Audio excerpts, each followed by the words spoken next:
Hello friend, good morning. Shri Shyam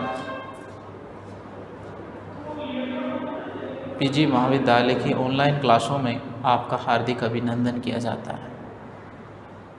छात्रों, हम राजनीति विज्ञान में जो हमारा पूर्व का जो टॉपिक था वो भारतीय संविधान की प्रमुख विशेषताओं के बारे में चल रहा था। हमने बहुत सी महत्वपूर्ण विशेषताओं के बारे में अध्ययन किया था। उनमें विशेषकर हमने देखा कि भारतीय संविधान विश्व का सबसे अनूठा और बेजोड़ संविधान है, विश्व का व्यापक संविधान है, लिखित निर्मित संविधान है। ये लोकतंत्रात्मक गणराज्य पर आधारित है, लोकप्रिय प्रभुसत्ता इसकी अवधारणा है। ये लिखित निर्मित संविधान है। यहाँ पर सरलता और लचीलेपन का अद्भुत समन्वय देखने को मिलता है। साथ साथ में हमने जाना कि भारत में जो लोकतंत्रात्मक शासन प्रणाली है उसकी संसदात्मक शासन प्रणाली के भी गुण हमारे देश में अपनाए गए हैं। ये भारतीय संविधान की एक ऐसी प्रकृति है जिसकी वजह से भारतीय संविधान में एक गतिशीलता, निरंतर परिवर्तनशीलता और जनता के प्रति जो उत्तरदायी शासन की जो धारणा है, जो समय समय पर भारतीय लोगों की आकांक्षाओं को पूरा करने में सफल रही है। हमने देखा कि जो हमारे देश की जो मौलिक सांस्कृतिक विविधताएं हैं, साथ साथ में हमारे देश की जो संवैधानिक प्रावधान हैं और जनता की जो आकांक्षाएं हैं, उनमें एक अजीब सा तालमेल है, समन्वय है कि समय और परिस्थितियों के अनुसार वो प्रतिकूल स्थितियों में अनुकूल होने की क्षमता रहती है। यही कारण है कि आज तक हमारा देश संवैधानिक प्रावधानों के अनुसार चलने में कामयाब रहा है और संवैधानिक नियमों के प्रति जो हमारी जो आकांक्षाएं हैं, जो हमारी धारणाएं हैं, विश्वास है, वो अब तक बना हुआ है। विश्व के अन्य देशों में संविधान के प्रति जो शंका है, असंतोष है, उसके कारण संवैधानिक प्रावधानों को बदला जाता है, शासन बदला जाता है, देशों का विभाजन हो जाता है। ये उनकी असंतोष की प्रवृत्ति दर्शाती है। हम जानते हैं कि हमारे भारत का संविधान हमारी सभी भावनाओं को, हमारे विकास की गतिविधियों को, हमारी आंतरिक और बाह्य स्थितियों को भांपने हेतु संविधान सभा में जो संविधान निर्माता जो दूरदर्शी सोच रखते थे, इस दूरदर्शी सोच के कारण हम आज इस विश्व में एक ऐसे प्रबुद्ध नागरिक के रूप में अपनी भूमिका निभा रहे हैं जो एक संविधान के द्वारा ही इसकी कल्पना की जाती है। हमने हमारे संवैधानिक प्रावधानों के माध्यम से हमने ये भी समझा था कि जो हमारा संविधान बना हुआ है वो हमारे शासन को,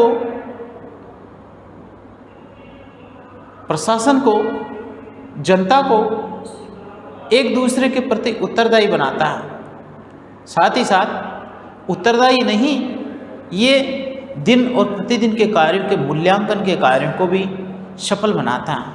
आगे हम देख रहे हैं कि भारतीय संविधान की जो मूल विशेषताएं थी, भारतीय संविधान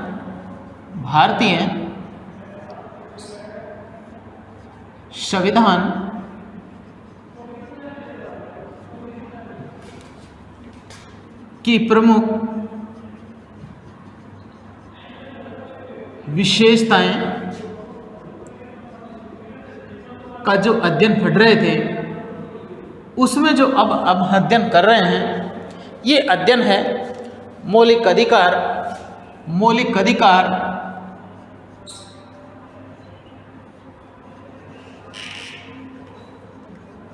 मौलिक अधिकार, मौलिक अधिकार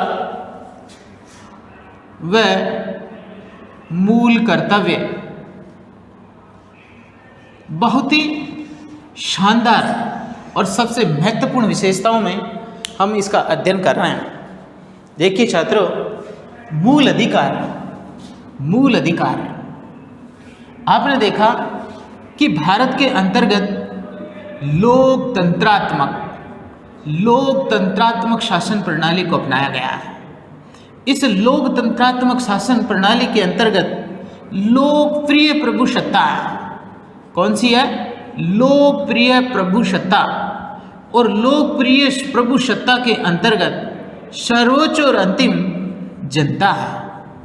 जनता को अपने सर्वांगीण विकास के लिए लोकतंत्रात्मक शासन प्रणाली में मौलिक अधिकारों की कल्पना करते हैं। आइए हम सबसे पहले देखते हैं कि मौलिक अधिकार क्या होते हैं। मौलिक का संबंध मूल से है। मूल का मतलब है कि इतने महत्वपूर्ण कि इसके बिना किसी भी प्रकार की अधिकारों की कल्पना नहीं की जा सकती है।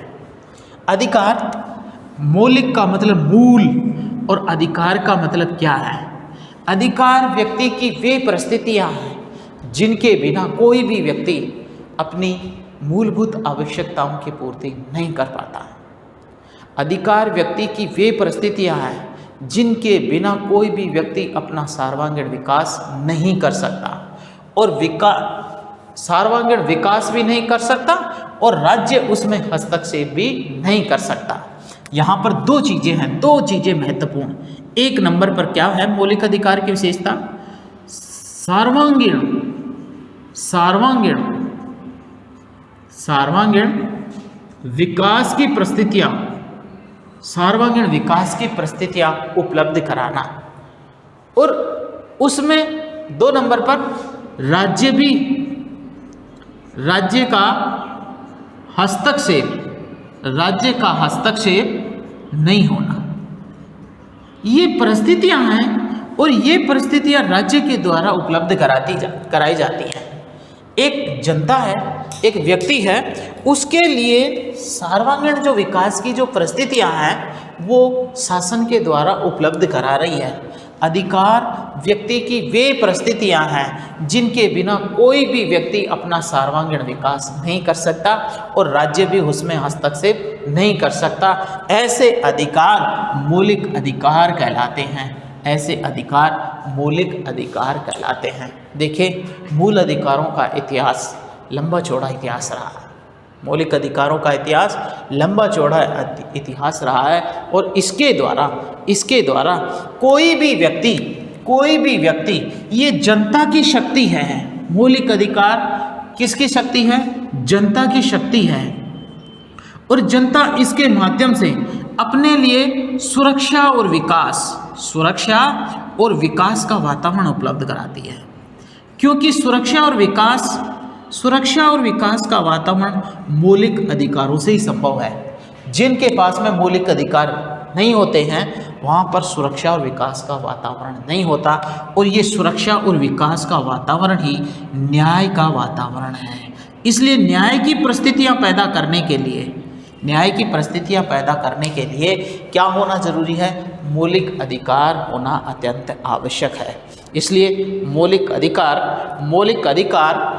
जनता पर ये क्या है? मौलिक अधिकार संविधान प्रदत्त है। क्या है? संविधान प्रदत्त है। मौलिक अधिकार संविधान प्रदत्त है। ये नागरिकों को संविधान के द्वारा प्रदान किए गए हैं। सभी नागरिकों संविधान प्रदत्त है और सभी नागरिकों को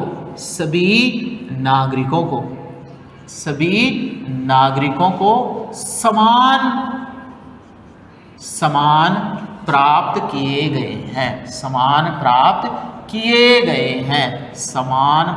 किए गए हैं। ध्यान रखना महत्वपूर्ण आवश्यकता है। सभी नागरिकों को प्रदान देने वाले हैं, संविधान के द्वारा है। सबके विकास की परिस्थितियां उपलब्ध करा रहे हैं, राज्य के विकास की परिस्थितियां उपलब्ध कराते हैं। और इनकी जो शुरुआत है मौलिक अधिकार, ये मौलिक अधिकार की सबसे पहले शुरुआत कहाँ से हुई है? सबसे पहले अगर बात करें, ये जीके का प्रश्न है, इन मौलिक अधिकारों का प्रावधान सबसे पहले ब्रिटेन में उपस्थित किया गया था, जिनको 1893 का मैग्ना कार्टा के अंतर्गत इसको क्या किया गया था? लागू किया गया था। 1893 में सबसे पहले मैग्ना कार्टा स्वीकार किया गया। और उसके बाद में अमेरिकी संविधान में सबसे पहले बना तो ब्रिटेन में है, लेकिन संविधान में किसको प्रदान किया? अमेरिका के संविधान के अंतर्गत सबसे पहले मौलिक अधिकारों की कल्पना की गई है। अमेरिकी संविधान के अंतर्गत मौलिक अधिकारों का सर्वप्रथम प्रावधान किया गया है। सर्वप्रथम आपको प्रश्न पूछे इसकी उत्पत्ति कहाँ हुई है? सबसे पहले उत्पत्ति की बात करें, मौलिक अधिकारों की जो उत्पत्ति है वो उत्पत्ति कहाँ पर हुई है? ब्रिटेन में हुई है। और इसको सबसे पहले सर्वप्रथम किस देश के संविधान में लागू किया गया है? तो हम बताएंगे अमेरिका के संविधान में सबसे पहले लागू किया है। और इस प्रकार मौलिक अधिकार एक न्याय योग्य वातावरण उपलब्ध कराते हैं।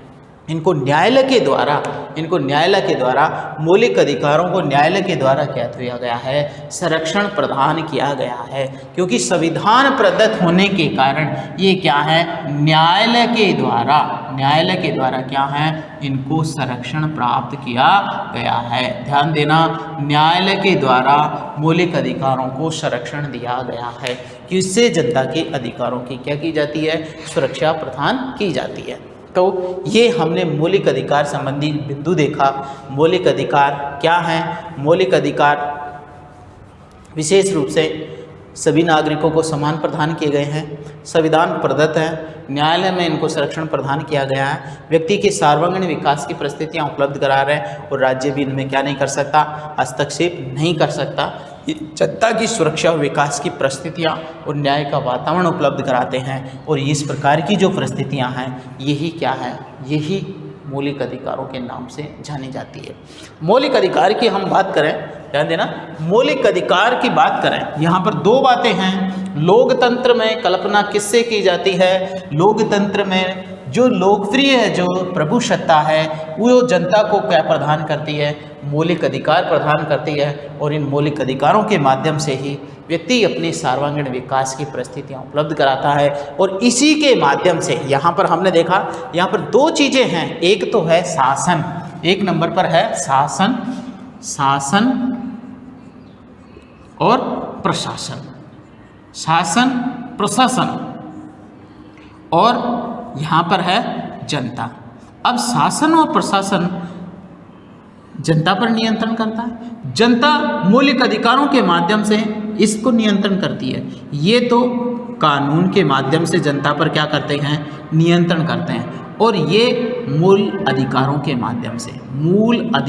माध्यम से क्या कर रहे हैं? इन पर अपना नियंत्रण रखते हैं। और नियंत्रण रखते हैं इसलिए ये निरंकुश और स्वेच्छाचारी वातावरण में, निरंकुश और स्वेच्छाचारिता के वातावरण को क्या करते हैं? दूर करते हैं। इसलिए ये जनता के लिए, निरंकुश शासन को दूर करने के लिए जनता के पास में मौलिक अधिकार होना अत्यंत आवश्यक होता है। और मौलिक अधिकारों के बिना कोई भी व्यक्ति अपने जीवन का सर्वांगीण विकास नहीं कर सकता। ये यहाँ पर पूरी तरह से स्पष्ट किया गया है। अब हम भारतीय संदर्भ में देखें, ध्यान देना, भारत के संदर्भ में मौलिक अधिकार देख रहे हैं।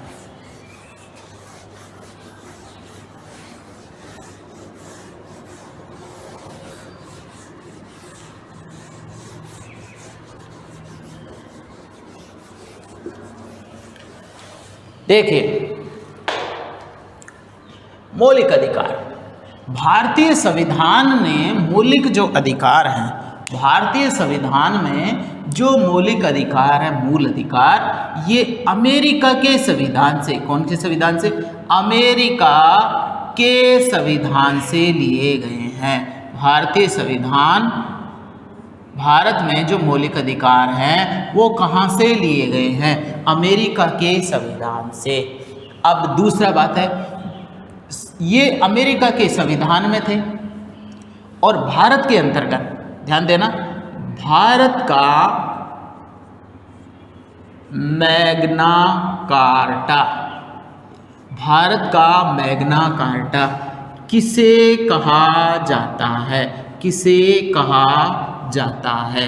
तो आप बताएंगे भाग 3 को। भाग 3 को कहा जाता है क्योंकि मौलिक अधिकारों का प्रावधान किस में है? भाग 3 में। अब मैग्ना कार्टा है 1893 में,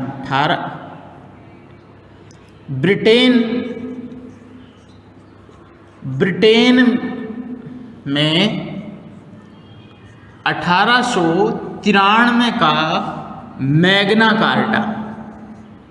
मैग्ना कार्टा ये किससे संबंधित है? मूल अधिकार से संबंधित। किससे संबंधित है? मूल अधिकार से संबंधित है। अब हम देख रहे हैं कि भारत का मैग्ना कार्टा किसे कहा गया? भाग 3 को। और भाग 3 के अंतर्गत अनुच्छेद 12 से 36 तक, अनुच्छेद 12 से 36 तक मौलिक अधिकारों का प्रावधान किया गया है। मुख्यतः अगर बात मुख्यतः अगर मौलिक अधिकारों के बारे में पूछे तो 14 से लेकर 35 तक, 14 से लेकर 32 तक मुख्यतः मूल अधिकारों का प्रावधान किया गया है। वैसे हमारे भारतीय संविधान के अंतर्गत मौलिक अधिकार 12 से 36 तक है, लेकिन मुख्यतः हमारे मौलिक अधिकार 14 से 32 के रूप में निश्चित किए गए हैं। अगर भारत में हम देखें, भारत में मौलिक अधिकारों का जो प्रावधान है, भारत में जो मौलिक अधिकार है, ध्यान देना, भारत में जो मौलिक अधिकार है वो मौलिक अधिकार मुख्यतः 12 से 36 तक है, लेकिन मुख्यतः जो बात है वो 12 से लेकर 32 तक मौलिक अधिकारों का प्रावधान किया गया है। और मौलिक अधिकार जो हैं वो शुरू के अंतर्गत, आरंभ के अंतर्गत मौलिक अधिकार भारतीय संविधान में, भारतीय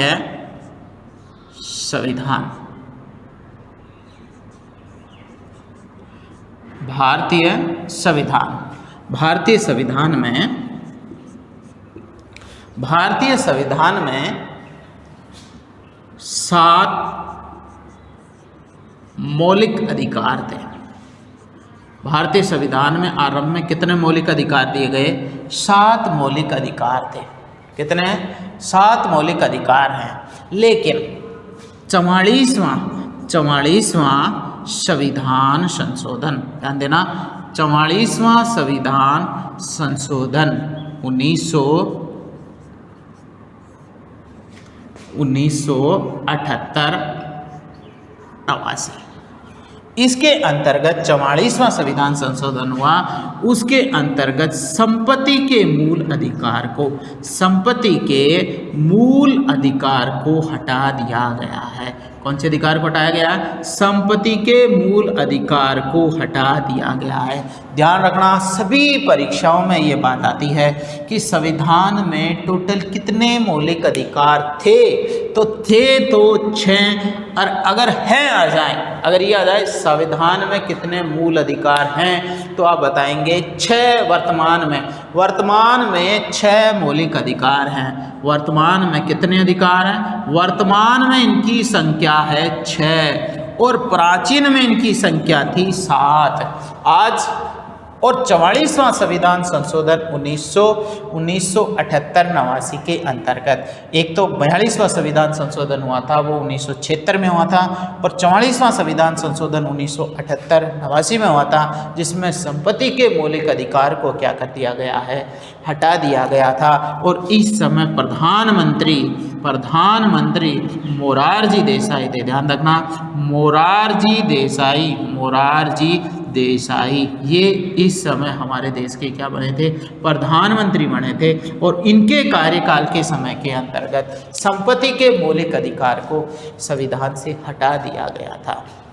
तो ये हमारा संपत्ति का मौलिक अधिकार अनुच्छेद 31 में, अनुच्छेद 31 की जो बिंदु है उससे दूर कर दिया गया है।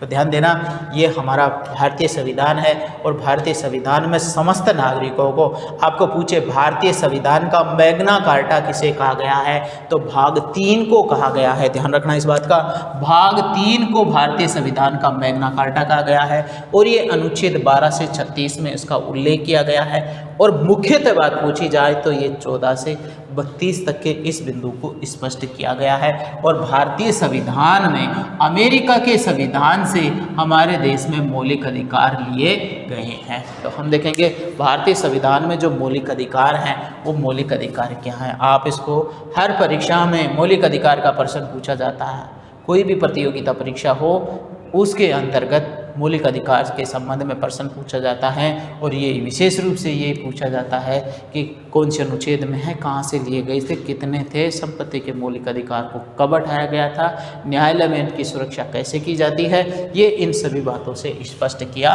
गया है। अब हम देख रहे हैं भारतीय संविधान में जो मौलिक अधिकार हैं ये क्या क्या दे रखे हैं। भारतीय संविधान में जो मौलिक अधिकार हैं वो क्या दे रखे हैं, तो इसमें विशेष रूप से देखिए एक सूत्र है, समस्त शोध शिक्षा पर,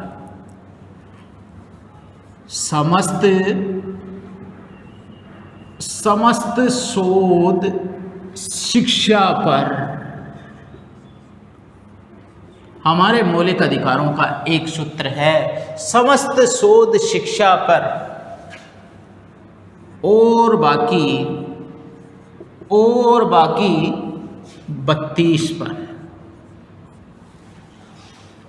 समस्त शोध शिक्षा पर और बाकी 32 पर। तो ध्यान देना, समस्त, सर्वप्रथम हमारे पास में कौन सा अधिकार दिया गया है, समानता का अधिकार। सबसे पहले जो अधिकार दिया गया है वो दिया गया है समानता का अधिकार। और ये समानता का अधिकार 14 से 18 तक दिया गया है, 14 से 18 तक।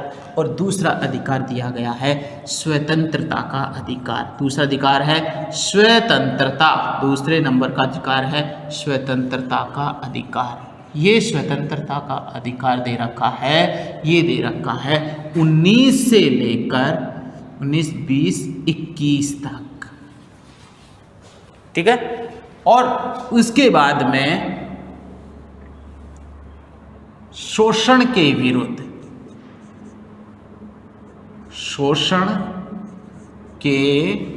विरुद्ध अधिकार।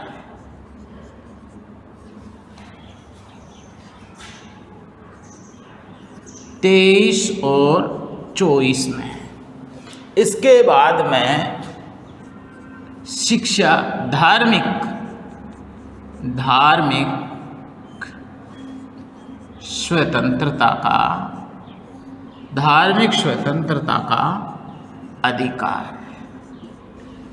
धार्मिक स्वतंत्रता का जो अधिकार है वो 25 से लेकर 26,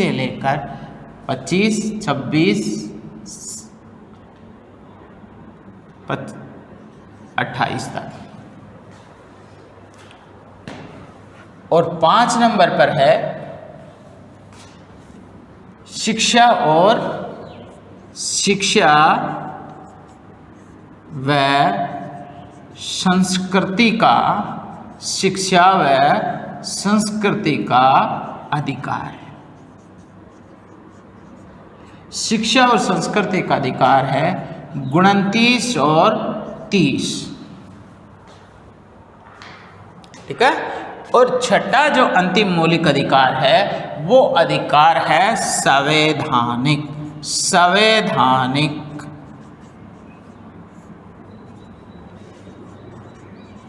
उपचारों का अधिकार। ये अनुच्छेद 32 में है। ध्यान देना, विशेष रूप से कभी क्रम भी पूछ लेता है, कभी अनुच्छेद पूछ लेता है, तो विशेष रूप से इसका आप ध्यान रखेंगे। समस्त शोध शिक्षा पर और बाकी 32 पर। सम का मतलब समानता का अधिकार है और समानता का अधिकार 14 से लेकर 18 तक का दिया गया है। 14 से लेकर 18 तक समानता का अधिकार है। स्वतः का मतलब स्वतंत्रता का अधिकार है और स्वतंत्रता का 19 से लेकर 22 तक किया गया है। शोषण के विरुद्ध अधिकार है वो 23 और 24 पर है। धार्मिक जो स्वतंत्रता का जो अधिकार है वो 25 से 28 तक किया गया है। शिक्षा व संस्कृति का अधिकार है वो 29 और 30 में किया गया है और संवैधानिक उपचारों का अधिकार है वो 32 में किया गया है। और एक विशेष रूप से ये भी ध्यान में रखा 44वां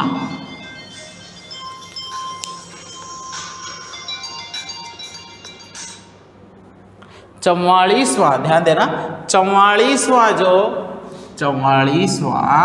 संविधान संशोधन हुआ। ध्यान देना 44वां संविधान संशोधन 1978-89 में जो हुआ है 79 में हुआ है, उसमें संपत्ति के अधिकार को किसको संपत्ति के मूल अधिकार को हटा करके संपत्ति का जो मूल अधिकार था वो किसमें था अनुच्छेद 31 में था। इसको हटा करके अब वर्तमान में अनुच्छेद 300 क में इसको कानूनन अधिकार इसको क्या बना दिया कानूनी अधिकार में रख दिया गया है। इसको कानूनी अधिकार बनाया गया है। ध्यान देना अब मौलिक अधिकार को अब कहाँ से लेकर के कहाँ स्थित कर दिया गया है तो इसको 44वें को इसको 31 को हटा करके इसको किस में डाला गया है अनुच्छेद 300 क के अंतर्गत इसको क्या कर दिया गया है शामिल कर दिया गया है। तो ये बात आप विशेष रूप से ध्यान में रखेंगे कि 44वां जो संवैधानिक अधिकार है इसको क्या किया गया है इसमें हटा करके इसमें शामिल किया गया है और भारतीय संविधान की सबसे महत्वपूर्ण विशेषताओं में शामिल किया गया है। हम मौलिक अधिकार के वाले मूल बिंदु में इसको और भी विस्तार से जानेंगे और समझेंगे और आपको बताएंगे कि भारतीय संविधान में मौलिक अधिकारों का प्रावधान का एक एक डिटेल समानता के अधिकार में 14 से लेकर 18 तक क्या क्या बातें बताई गई है। लेकिन अब अपना जो संविधान की प्रमुख विशेषताएं हैं ये एक संक्षेप में स्पष्ट किया गया है और इसका जो दूसरा बिंदु है मौलिक अधिकार। तो आप इस बात को ध्यान रखना, आपका प्रश्न आ जाएगा लघु उत्तरात्मक प्रश्न या फिर 5 नंबर वाला प्रश्न आएगा कि मौलिक अधिकार भारतीय संविधान में मौलिक अधिकारों के प्रावधान क्या क्या किए गए हैं। तो हम मौलिक प्रावधानों के बारे में इस प्रकार से स्पष्ट करेंगे।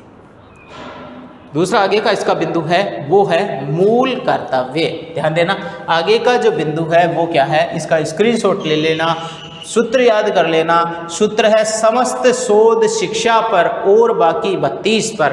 सम का मतलब समानता है, स्वतः का मतलब स्वतंत्रता है, सो का मतलब शोषण के विरुद्ध अधिकार है, द का मतलब धार्मिक स्वतंत्रता का है और शिक्षा का मतलब शिक्षा और संस्कृति है और बाकी को छोड़ देना और बाकी 32 पर संवैधानिक उपचारों का अधिकार दिया गया है। और इसमें मूल जो बात कही गई है ये कही गई है कि 44वां संविधान संशोधन ये 1978-89 में मोरारजी देसाई की जो सरकार थी उस सरकार के नेतृत्व के अंतर्गत संपत्ति के मौलिक अधिकार को हटा दिया गया था।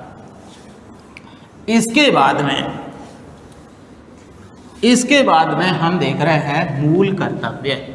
इसके बाद में अपना जो बिंदु आएगा वो चल रहा है मूल कर्तव्य का। यहाँ से देखिए ये जो मूल कर्तव्य भारतीय संविधान में मूल कर्तव्यों का कोई भी उल्लेख नहीं था।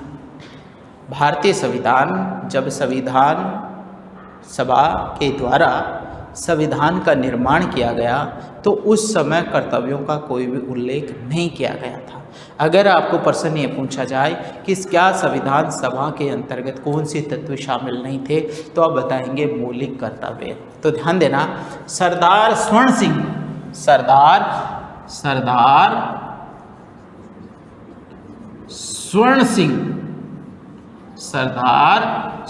सिंह की एक अध्यक्षता के अंतर्गत एक समिति बनी और सरदार स्वर्ण सिंह की समिति के द्वारा क्या किया गया, इसने मूल कर्तव्यों के बारे में अपनी क्या दी गई, रिपोर्ट प्रदान की गई और इसने ये कहा कि भारतीय संविधान के अंतर्गत मूल कर्तव्यों का भी क्या होना चाहिए, प्रावधान होना चाहिए।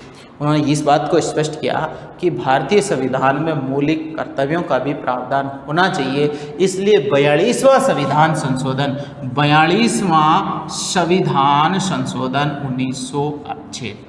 1976 के अंतर्गत 42वां संविधान संशोधन 1976 के अंतर्गत स्वर्ण सिंह समिति की सिफारिश के द्वारा क्या की गई, सिफारिश के द्वारा क्या किया गया, इस सिफारिश के द्वारा मौलिक कर्तव्यों को क्या किया गया, भारतीय संविधान के अंतर्गत स्थान दिया गया है और इसका स्थान संविधान के भाग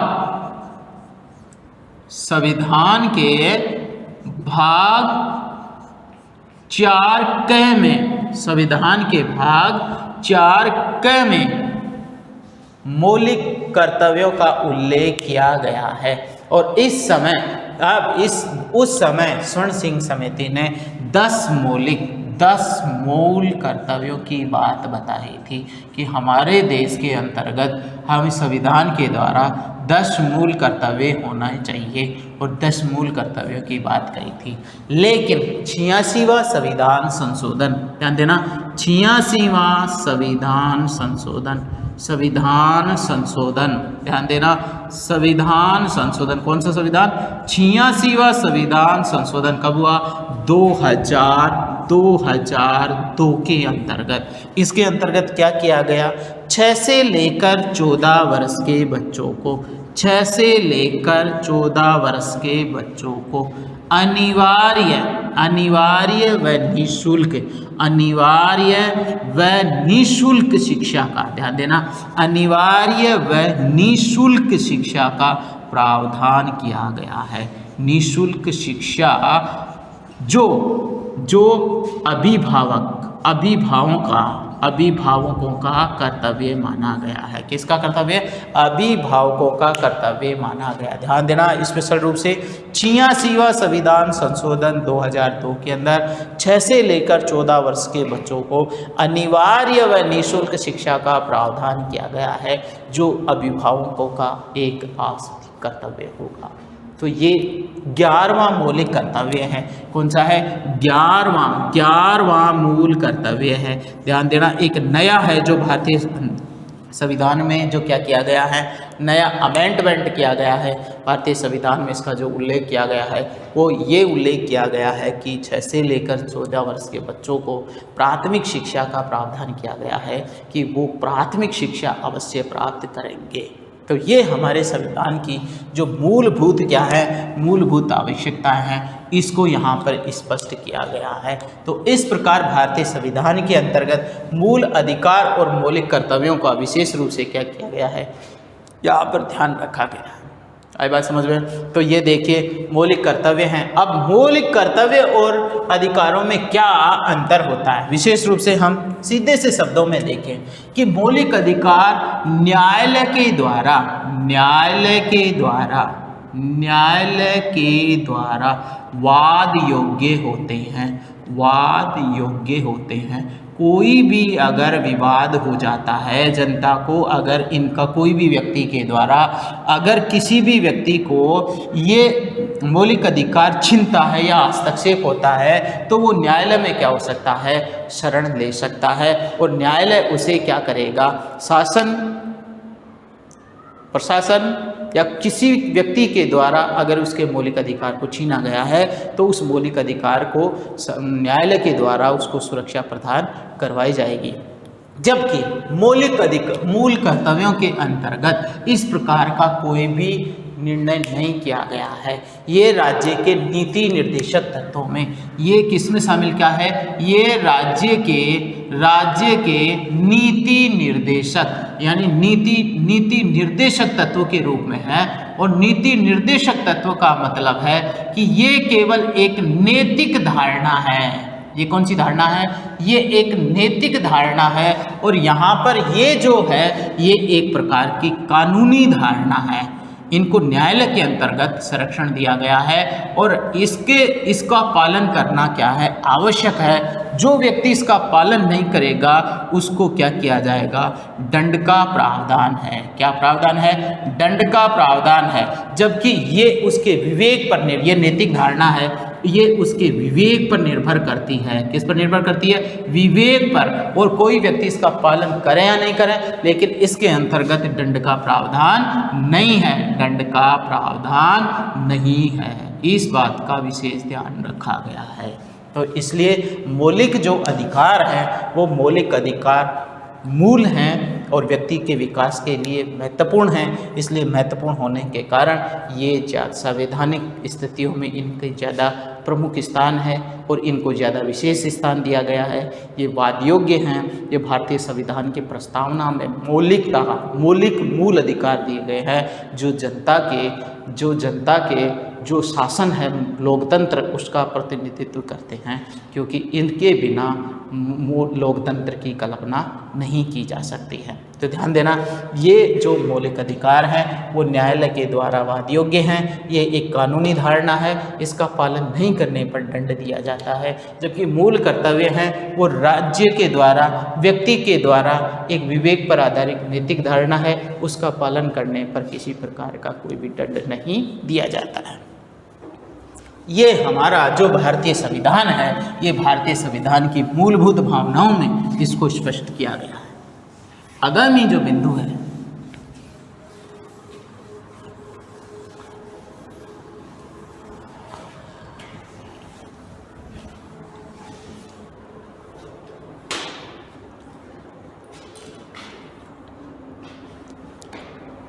आगामी जो है राज्य के नीति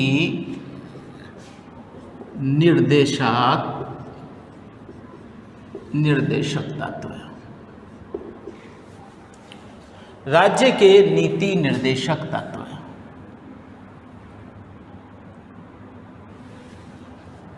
देखिए, नीति निर्देशक तत्व हमने देखा, ये मूल प्रश्न है। नीति निर्देशक तत्व भारतीय संविधान में आयरलैंड के संविधान से लिए गए हैं। आयरलैंड के संविधान से मूल प्रश्न है, ध्यान रखना। नीति निर्देशक तत्व कहाँ से लिए गए हैं? आयरलैंड के संविधान से लिए गए हैं। प्रावधान, भारतीय संविधान में इनका प्रावधान क्या है? अनुच्छेद संविधान के भाग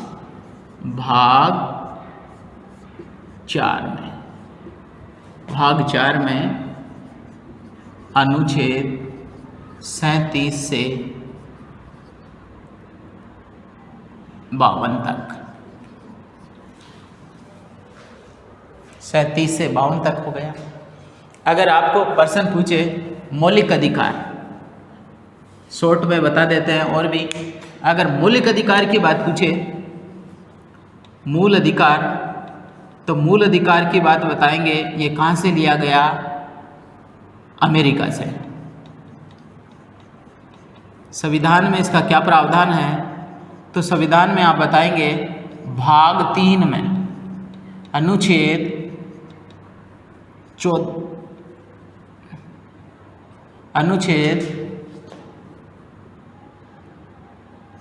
12 से 36 तक, 12 से 36 तक। अगर मूल कर्तव्य की बात करें तो मूल कर्तव्य में लिखेंगे आप 42वां संविधान संशोधन 1976 में भाग 4 क में कहाँ से लिया गया? सोवियत संघ से लिया गया है। ये मौलिक अधिकारों की बात हो गई। ये मूल कर्तव्यों की बात हो गई। कहाँ से लिए गए? अमेरिका से। भारतीय संविधान में क्या भाग है? भाग 3 में अनुच्छेद 12 से 36 तक। मूल कर्तव्य कहाँ से लिए गए? 42वें संविधान संशोधन में। किसमें है? भाग 4 क में। कौन से देश से लिए गए? सोवियत संघ के संविधान से। ये एक नोटेबली संबंधी क्वेश्चन हो गया। इसके साथ साथ में हम देखें कि राज्य के जो नीति निर्देशक तत्व हैं, ये नीति निर्देशक तत्व शासन को क्या कर रहे हैं, ये शासन का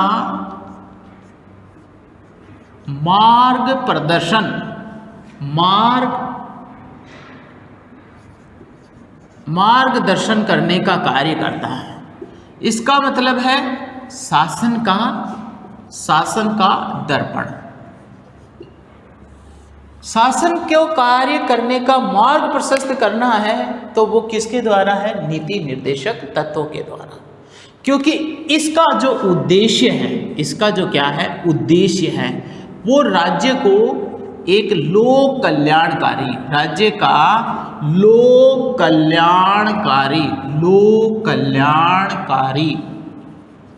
स्वरूप का क्या करना है? निर्धारण करना है। ध्यान देना, राज्य के नीति निर्देशक तत्वों का मूल उद्देश्य क्या है? राज्य के नीति निर्देशक तत्वों का मूल उद्देश्य है राज्य को क्या करना है? लोक कल्याणकारी स्वरूप का निर्धारण करना है। और लोक कल्याणकारी स्वरूप का मतलब करना है कि नागरिकों के लिए वे समस्त परिस्थितियां निर्मित करना, वे समस्त परिस्थितियां निर्मित करना जिनके माध्यम से व्यक्ति अपनी आवश्यकताओं की क्या कर सकते हैं? पूर्ति कर वो अपना सर्वांगीण विकास कर सके। और इस विकास के लिए जो परिस्थितियां निर्धारित की गई है वो किसके द्वारा की गई है? के नीति निर्देशक तत्वों के माध्यम से। तो नीति निर्देशक जो तत्व हैं, याद देना, नीति निर्देशक जो तत्व हैं वो नीति निर्देशक तत्व विशेष रूप से नीति निर्देशक जो तत्व हैं वो विशेष रूप से संविधान के द्वारा राज्य को प्रदान किए गए हैं और ये राज्य इनके माध्यम से लोगों की मूल आवश्यकताओं की क्या कर रहा है? पूर्ति कर रहा है। और वास्तविक जो उद्देश्य है राज्य का, उस वास्तविक उद्देश्य की वो क्या कर रहा है?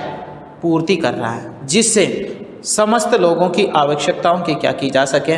पूर्ति की जा सके। और ऐसा इसका मूल ध्येय बना हुआ है। तो ध्यान देना, तो राज्य के नीति निर्देशक के समस्त परिस्थितियों के लिए ये जो मूल आवश्यकताएं उपलब्ध करा रहा है, उनके अंतर्गत जैसे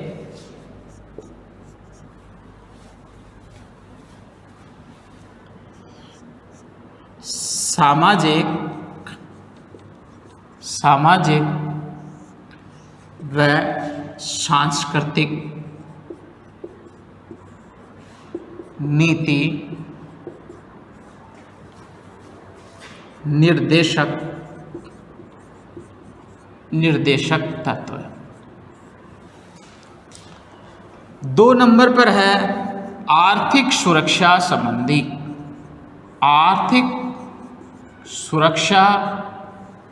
संबंधी नीति निर्देशक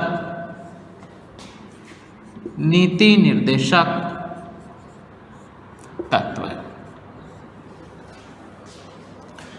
3 नंबर पर है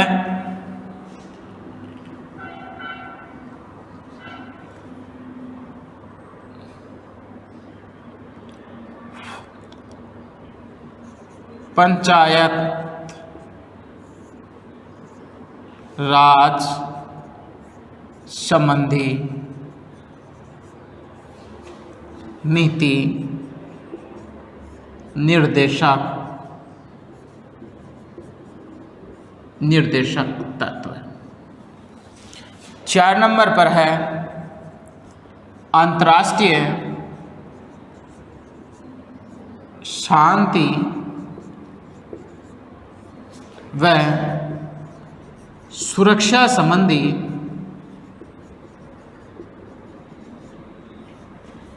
नीति निर्देशक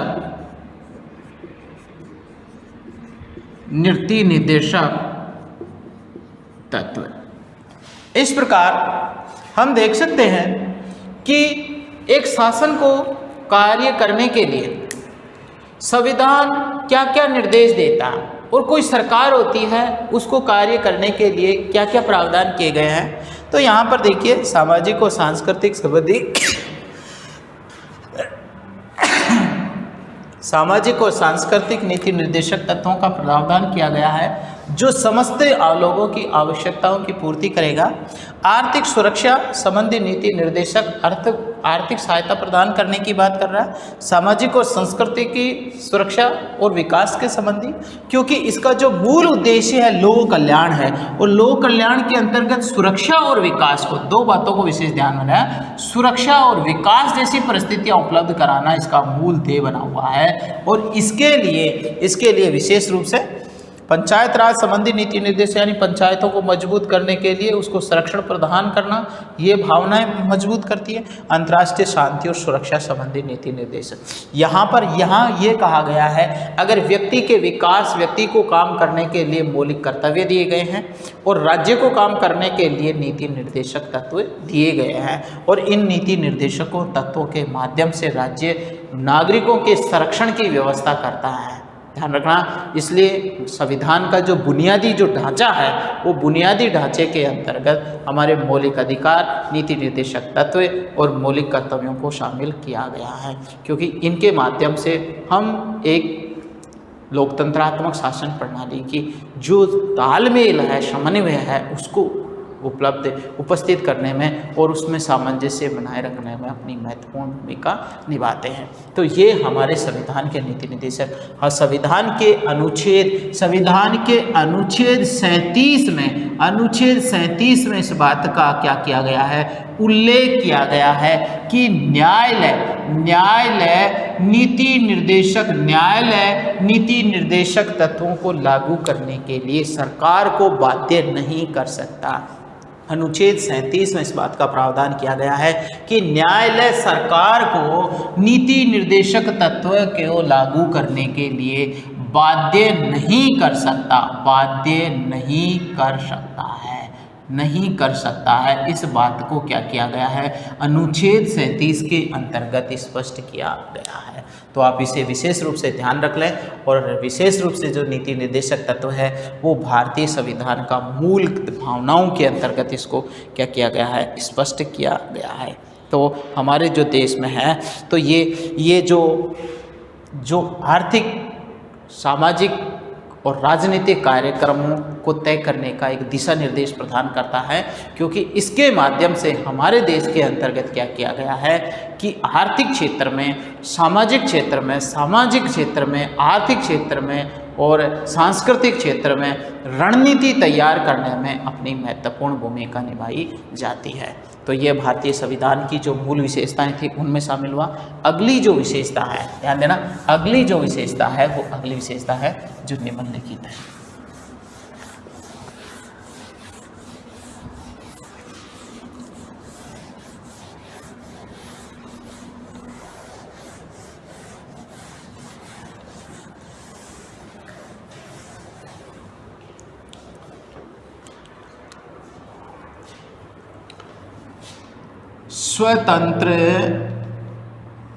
स्वतंत्र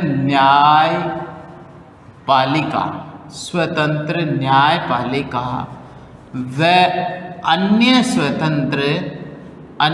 स्वतंत्र अभिकरण।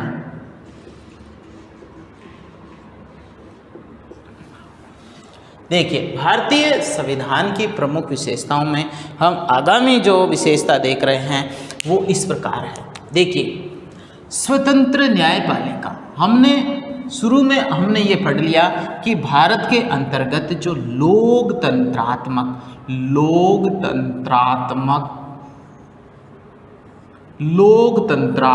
की संसदात्मक शासन प्रणाली को क्या किया गया है, अपनाया गया है। और इस संसदात्मक शासन प्रणाली के अंतर्गत भी कौन सा, संघात्मक तत्वों को, विशेष रूप से किसको, संघात्मक तत्वों को स्पष्ट किया गया है। और संघात्मक का मतलब शक्तियों का क्या है, विकेंद्रीकरण है। शक्तियों का विकेंद्रीकरण, शक्तियों का विकेंद्रीकरण से स्पष्ट है। ध्यान दिया?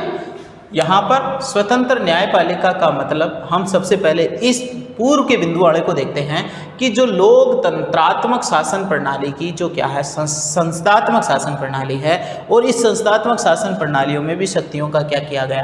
कौन सी प्रवृत्ति? संघात्मक। संघात्मक का मतलब है शक्तियों का विकेंद्रीकरण। अब शक्तियों का जो विकेंद्रीकरण किया गया है तो उसके ऊपर जो नियंत्रण है वो नियंत्रण स्वतंत्र निकायों के द्वारा किया गया है। और इन स्वतंत्र निकायों के अंतर्गत क्या किया गया है कि यहाँ पर हमने यहाँ पर अभी कुछ बिंदु देखे कि लोकतंत्र के लिए, लोकतंत्र के अंतर्गत जनता को क्या दे दिया? जनता को तो दे दिया मूल अधिकार, विकास करने के लिए मूल अधिकार है। अब राज्य के लिए क्या है? राज्य के लिए नीति निर्देशक तत्व, नीति निर्देशक तत्व। यहाँ पर संघात्मक का मतलब शक्तियों का विकेंद्रीकरण कर दिया, यहाँ पर केंद्र और राज्य। अब यहाँ पर केंद्र और राज्य को शक्तियों का वितरण कर दिया तो ऐसी स्थिति के अंतर्गत शासन निरंकुश नहीं हो जाए, अपनी शक्तियों का क्या न कर पाए? दुरुपयोग नहीं कर पाए। और इस दुरुपयोग न करने के कारण यहाँ पर इन पर जो नियंत्रण है वो नियंत्रण किस पर लगा दिया? नियंत्रण लगा दिया न्यायपालिका के द्वारा। अब न्यायपालिका ने जो नियंत्रण लगाया है वो क्या लगाया है? न्यायपालिका क्या कर रही है कि जो जनता के जो मौलिक अधिकारों का हनन होगा, उस मौलिक अधिकारों का जो हनन होने पर जनता इनके विवादों को शासन के खिलाफ, व्यक्ति के खिलाफ कहाँ उपस्थित करेगी? न्यायपालिका में। क्योंकि ये इनका जनता का क्या बन गया? ये अभिभावक है, ये इनको संरक्षण देने का काम कर रहा है, तो ये उनका क्या बन गया? संरक्षक बन गया। क्या बन गया? ये संरक्षक बन गया। और संरक्षक बन गया तो यहाँ पर जो कानून के अनुसार संविधान का, न्यायपालिका की संविधान की सर्वोच्चता बनाए रखने का उद्देश्य है इसका। और संविधान की सर्वोच्चता कब बने रहेगी? जब न्यायपालिका की क्या बनी रहेगी? स्वतंत्रता बनी रहेगी। और न्यायपालिका की स्वतंत्रता बनाए रखने के लिए क्या किया गया है कि मौलिक अधिकारों का विशेष रूप से उल्लेख किया गया है। और मौलिक अधिकारों की इसकी स्वतंत्रता को बनाए रखने के लिए मौलिक अधिकारों का लिए क्या किया गया है कि सबसे पहले तो इसको कार्यपालिका, न्यायालय को कार्यपालिका व विधायिका से, कार्यपालिका और विधायिका के नियंत्रण से मुक्त रखा है कि कार्यपालिका और विधायिका न्यायालय के कार्य में क्या नहीं करेगी? हस्तक्षेप नहीं करेगी।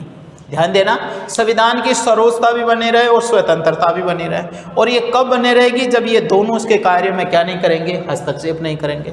और इसको हस्तक्षेप करने के लिए क्या प्रावधान किए गए हैं? क्या प्रावधान किए गए हैं? इसका प्रावधान ये किया गया है कि न्यायाधीशों की जो नियुक्ति है वो नियुक्ति किसके द्वारा की जाएगी? राष्ट्रपति के द्वारा की जाएगी। नियुक्ति राष्ट्रपति की जो न्यायाधीशों की जो नियुक्ति है वो नियुक्ति किसके द्वारा की जाएगी? राष्ट्रपति के द्वारा की जाएगी। और राष्ट्रपति यहाँ पर कार्यपालिका का क्या है? सर्वोच्च है, लेकिन ये विधायिका के कार्यों से क्या है? मुक्त है। क्योंकि कार्यपालिका प्रधानमंत्री इसकी जो वास्तविक शक्तियाँ हैं और विधायिका, इन दोनों के नियंत्रण से ही क्या किया गया है? इसको अलग हटा करके कार्य किया गया है, इसलिए ये स्वतंत्र होने का प्रावधान है। दूसरा अलग ये क्या है कि इनका जो कार्यकाल है वो कार्यकाल निश्चित किया गया है। कार्यकाल क्या है? निश्चित है। न्यायपालिका में जो कार्यकाल है वो क्या किया गया है? निश्चित किया गया है। कार्यकाल निश्चित किया है किसका? न्यायाधीशों का कार्यकाल, न्यायाधीशों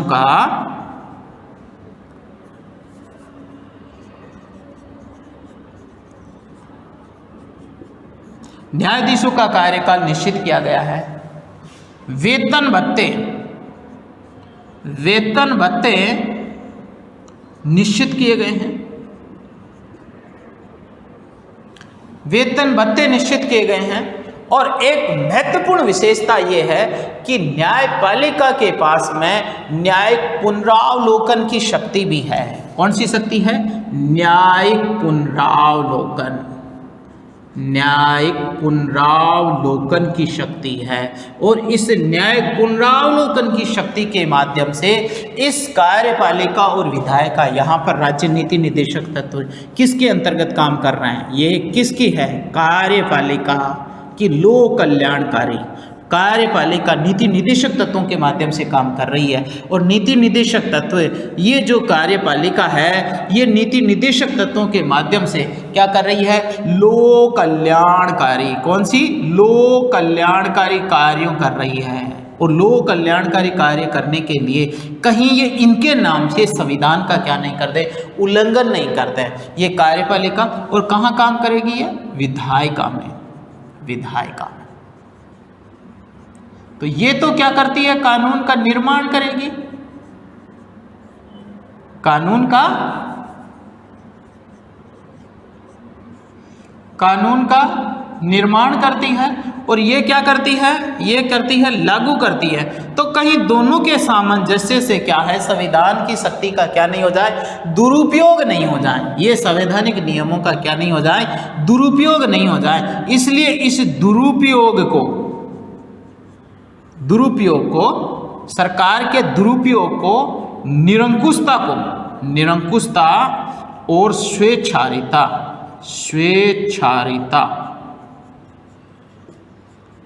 इसको रोकने के लिए स्वतंत्र न्यायपालिका की आवश्यकता पर जोर दिया गया है। और इस स्वतंत्र न्यायपालिका की आवश्यकता को इसके आधार पर स्पष्ट किया गया है कि अगर कहीं लोक कल्याण के माध्यम से विधायिका में कानून का ऐसा निर्माण कर दें जिससे संविधान की धज्जियां उड़ जाएं और संविधान ही नष्ट हो जाएं, तो उसके अंतर्गत न्यायपालिका उसकी सुरक्षा का निर्माण करेगी। तो किसके लिए? ये शासन पर प्रतिबंध है, ये प्रशासन पर नियंत्रण है, ये शासन और शासन संचालन करने वाले लोगों पर नियंत्रण है। इसलिए ये इस प्रकार से स्वतंत्र न्यायपालिका का प्रावधान किया गया है।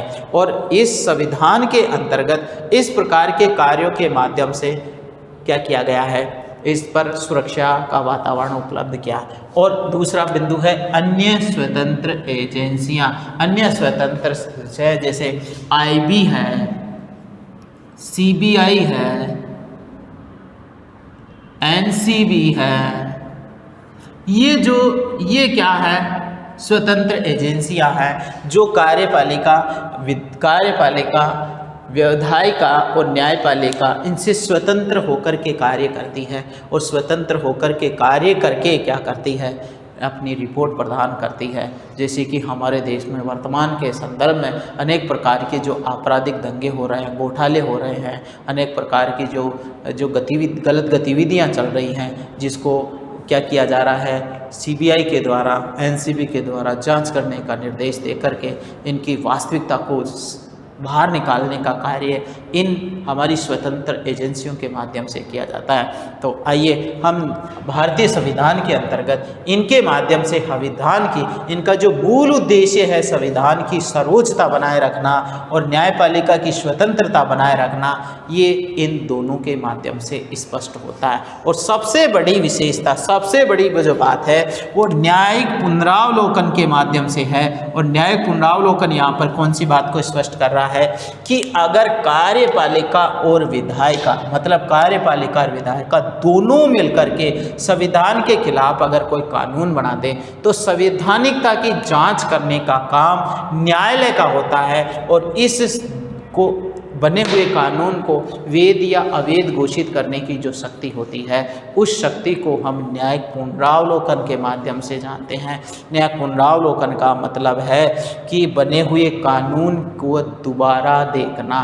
कहीं ऐसा नहीं हो कि संविधान के खिलाफ बन करके कोई कानून हमारे संविधान की जो वास्तविक उद्देश्य है, उन उद्देश्यों को क्या करते हैं, उन उद्देश्यों को नष्ट कर दें। तो इसको रोकने की जो प्रक्रिया है उसको हम न्यायिक पुनरावलोकन के नाम से जानते हैं। तो ये भारतीय संविधान की मूल विशेषताओं में देखा। अब आगे का जो बिंदु है,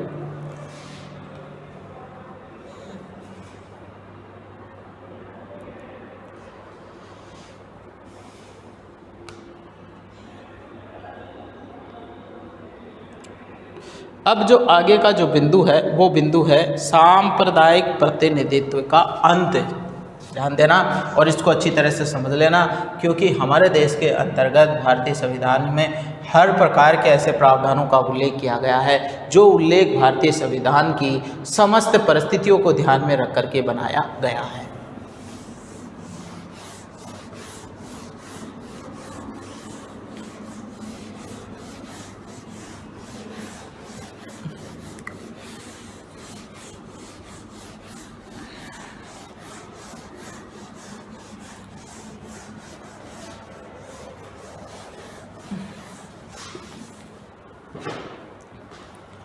सांप्रदायिक प्रतिनिधित्व का अंत।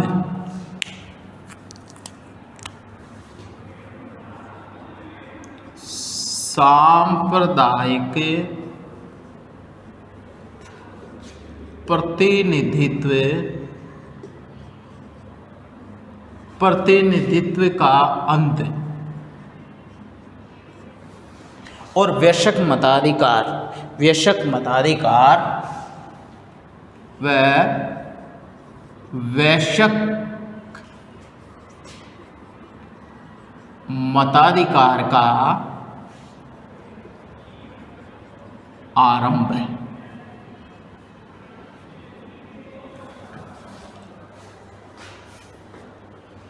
देखिए, सांप्रदायिक प्रतिनिधित्व का अंत। देखिए, आपको पता है कि 1909 के अंतर्गत मार्ले मिंटो सुधार अधिनियम प्रस्तुत किया गया था और इस अधिनियम के अंतर्गत अंग्रेजों ने फूट डालो राज करो की नीति अपनाई थी। फूट डालो और राज करो की नीति अपनाई थी और इसके तहत क्या किया गया था, मुस्लिमों को भी क्या किया गया था, राजनीतिक प्रतिनिधित्व दिया गया था। राजनीतिक प्रतिनिधित्व प्रदान किया गया था और इस राजनीतिक प्रतिनिधित्व के कारण क्या हुआ कि हमारे देश के अंतर्गत एक शासन में जो एक राजनीति के आधार पर जो द्विषता थी, राजनीति के आधार पर जो लोगों में जो एक प्रकार की जो भावना थी वो उग्र देखने को मिली। तो इसमें हमारे देश के अंतर्गत एक राजनीतिक प्रतिनिधित्व जो अल्पसंख्यक और बहुसंख्यक का जो विवाद था वो विवाद भी खुल कर के देखने को मिला और इसके आधार पर हमारे देश के अंतर्गत सबसे बड़ी एक देश ये है कि संप्रदायों के आधार पर यहाँ पर मुस्लिम जो संप्रदाय है उसके आधार पर सांप्रदायिक निर्वाचन प्रणाली का आरंभ हुआ और इसी के परिणाम ये हुआ कि सांप्रदायिक निर्वाचन प्रणाली हुआ और इस सांप्रदायिक निर्वाचन प्रणाली में हिंदू, मुस्लिम, सिख, ईसाई, जैन, बौद्ध, फारसी इन सबको राजनीति में भाग लेने का क्या मिला, अवसर मिला। तो ये जो यहाँ पर जो आधार है वो आधार राजनीति में जो प्रतिनिधित्व है वो किसके आधार पर दिया गया, धर्म के आधार पर दिया गया, धर्म के आधार पर दिया। और इस धर्म के आधार पर, जबकि भारत एक धर्मनिरपेक्ष और पंथ निरपेक्ष राष्ट्र था और धर्म और पंथ को किसी भी प्रकार में इसको महत्व नहीं दिया गया, ये बात को ध्यान में रखकर हमारे देश के अंतर्गत इस प्रकार की जो रणनीति तैयार की गई जिसमें धर्म के आधार पर हमारे देश में इस प्रकार का कार्य हुआ और आगे जाकर के यही असंतोष भारत और पाकिस्तान के विभाजन का कारण बना। इसी के कारण हमारे देश में ये मूल के आधार पर, धर्म के आधार पर देश का विभाजन हुआ। एक मुस्लिम धर्म के आधार पर पाकिस्तान का निर्माण हुआ और एक हिंदू धर्म के आधार पर हिंदुस्तान का निर्माण हुआ। इस प्रकार से भारत के अंतर्गत जो ये इस प्रकार की जो एक संकीर्ण विचारधारा थी, संकीर्ण सोच थी, उस सोच को भारतीय संविधान में क्या किया, अंत किया गया और इस सांप्रदायिक निर्वाचन प्रणाली का भारतीय संविधान में क्या कर दिया गया, अंत कर दिया गया है। और इस अंत करने के कारण हमारे देश के अंतर्गत सभी व्यक्तियों को जनसंख्या और क्षेत्रफल के आधार पर, जनसंख्या और क्षेत्रफल के आधार पर सबको प्रतिनिधित्व देने का समर्थन किया गया। और साथ साथ जो भी व्यक्ति शुरू के अंतर्गत क्या किया गया था, 21 वर्ष का जो भी भारतीय नागरिक है इसको मत देने का अधिकार दिया गया, जिसको किसके नाम से जाना गया, वयस्क मताधिकार। किसके नाम से, जिसको कहा गया वयस्क मताधिकार, वयस्क मताधिकार के नाम से जाना गया है। और ये वयस्क मताधिकार एक प्रथम राजनीतिक अधिकार था। ये कौन सा अधिकार था, प्रथम राजनीतिक अधिकार था, जो सभी व्यक्तियों को, प्रथम राजनीतिक अधिकार जो सभी व्यक्तियों को समानता के आधार पर दिया गया था। पहला जो राजनीतिक अधिकार था वो वयस्क मताधिकार था। प्रत्येक व्यक्ति को, प्रत्येक 21 वर्ष का जो नागरिक है उसे मत देने का क्या मिलेगा, मत देने का अधिकार दिया गया, मत देने का अधिकार, मत देने का अधिकार दिया गया। और इसके साथ साथ में 61वां संविधान संशोधन, 61वां संविधान संशोधन, इसके तहत क्या किया, 61वां संविधान संशोधन के तहत ध्यान देना, 21 वर्ष की जो वोट देने की जो आयु तय की गई थी उसको घटा करके, उसको 21 वर्ष से घटा करके, ध्यान देना, 21 वर्ष से घटा करके 18 वर्ष तय की गई, 18 वर्ष तय की गई थी। और इस प्रकार वयस्क मताधिकार 18 वर्ष के प्रत्येक नागरिक को मत देने का अधिकार दिया गया था। ध्यान देना, शुरू में जो वयस्क मताधिकार था वो 21 वर्ष की अवस्था में दिया गया था, लेकिन 61वां जो संविधान संशोधन है उसके तहत 21 वर्ष से घटा करके 18 वर्ष की आयु तय की गई थी। और 18 वर्ष का जो भी नागरिक है उसको वोट देने का अधिकार बनेगा। उसमें जाति, धर्म, क्षेत्र, वर्ग, वर्ण के आधार पर कोई भी भेदभाव नहीं किया जाएगा। और इस प्रकार हमारे देश के अंतर्गत संप्रदाय के आधार पर, संपत्ति के आधार पर जो मत देने का जो अधिकार दिया जाता था, जहाँ पर संपत्ति है, धर्म है, कोई भी एक विशेष योग्यता है, विशेष योग्यता, इसके आधार पर क्या दिया जाता है, मत देने का अधिकार दिया जाता था। इस मत देने के अधिकार का क्या कर दिया गया है, अंत कर दिया गया है। यहाँ ध्यान देना, मत देने के अधिकार का क्या दिया है, अंत कर दिया गया है। और इस प्रकार हमारे देश के अंतर्गत वयस्क मताधिकार का आरंभ हो गया था। आई बात समझ में। तो 61वें संविधान संशोधन के तहत 21 वर्ष से घटा करके 18 वर्ष के नागरिकों को वोट देने का अधिकार दिया गया। और इसके माध्यम से हमारे देश में वयस्क मताधिकार की एक शुरुआत आरंभ हुई थी। इसके बाद में हम देख रहे हैं एकल नागरिकता। भारतीय संविधान की आगामी जो विशेषता है, वो आगामी जो विशेषता है जो इस प्रकार है, तो इसमें सबसे महत्वपूर्ण बात है एकल नागरिकता। देखिए, हमारे देश के अंतर्गत जो सबसे बड़ी एकल नागरिकता, भारतीय संविधान की जो विशेषता है एकल नागरिकता, हमारे देश के अंतर्गत इकहरी नागरिकता दी जाती है, क्योंकि हम सर्वप्रथम भारतीय नागरिक हैं।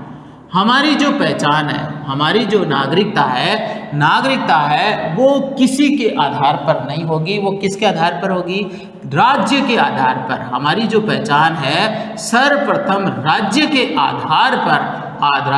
आधार पर क्या मिलेगी, पहचान मिलेगी। हम सबसे पहले हम क्या कहलाएंगे, भारतीय कहलाएंगे। और ये भारतीयता है, ये भारतीय हमारी क्या है, एकल नागरिकता है। ध्यान देना, एकल नागरिकता, जिसको हम क्या कहेंगे, इकहरी नागरिकता, इकहरी भी कहते हैं। एकल नागरिकता हमारे देश के अंतर्गत हम सबसे पहले हम भारतीय नागरिक कहलाएंगे।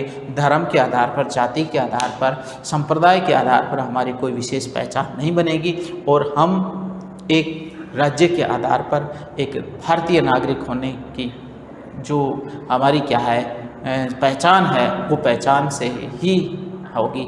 विश्व के अन्य देशों में, विश्व के बहुत से ऐसे देश हैं जहाँ पर दोहरी नागरिकता है। अमेरिका के अंतर्गत राज्यों नागरिकों को दोहरी नागरिकता है, एक राष्ट्रीय नागरिकता है और एक वहाँ के रहने वाले जो प्रांत हैं, वहाँ प्रांतों में भी क्या दी जाती है, नागरिकता दी जाती है, इसलिए वहाँ पर दोहरी नागरिकता है। लेकिन भारत के अंतर्गत एकल नागरिकता का प्रावधान किया गया है कि वो राज्य के आधार पर अपनी पहचान बनाएंगे और वो ही भारत की क्या बनाएंगे, धर्म के आधार पर, संप्रदाय के आधार पर, जाति के आधार पर, क्षेत्र के आधार पर किसी प्रकार की कोई भी पहचान नहीं बनाएंगे। और इसी आधार पर हमारे संविधान में इसको विशेष रूप से क्या दिया गया है, महत्व दिया गया है। तो इस प्रकार देखिए, हमारे देश में जो नागरिकता है वो नागरिकता एकल नागरिकता के आदर्श को स्वीकार किया गया है और एकल नागरिकता हमारी भारतीयता की एकता और अखंडता बनाए रखने का सबसे बड़ा प्रमाण है। हमारे देश में एकता और अखंडता बनाए रखने का सबसे बड़ा प्रमाण एकल नागरिकता है कि जाति, धर्म, क्षेत्र, वर्ग, वर्ण के आधार पर किसी प्रकार का कोई भेदभाव नहीं किया जाता और सभी को समान अवसर उपलब्ध कराया जाता है। यही हमारे देश की सबसे महत्वपूर्ण और सबसे प्रभावी महत्वपूर्ण भूमिका मानी जाती है। तो हमने हमारे देश के अंतर्गत क्या देखा, हमारे देश के अंतर्गत जो महत्वपूर्ण विशेषताओं में देखा कि हमारी जो मूल आधारभूत है कि हमने अभी भारतीय संविधान के मौलिक अधिकार, नीति निर्देशक तत्व, मूल कर्तव्य, एकल नागरिकता, ऐसी विशेषताओं के बारे में अध्ययन किया। और भी बहुत सी विशेषताएं हैं जो हम आगामी वीडियो में लेकर के आएंगे। आप एक को अच्छी तरह से समझेंगे, जानेंगे और इसे पूरी तरह से क्या करेंगे, एक बार अवश्य देखेंगे तो आपको कन्फर्म रूप से ये होगा कि भारत की जो संविधान है उसमें कितनी दूरदर्शिता, कितनी रणनीति, कितनी एक सद्भावना की सोच है जो हमारी देश की एकता और अखंडता को प्रभावी और सबसे ज़्यादा मौलिकता दिए हुए हैं। और इसीलिए आज देश, संविधान और नागरिक इसकी खुशहाली और समृद्धि की यश कीर्ति का बखान विश्व के सभी देशों में एक आमूल चूल परिवर्तन लेकर के आता है। इसी के साथ मैं अपना शब्दों को विराम देता हूँ। धन्यवाद।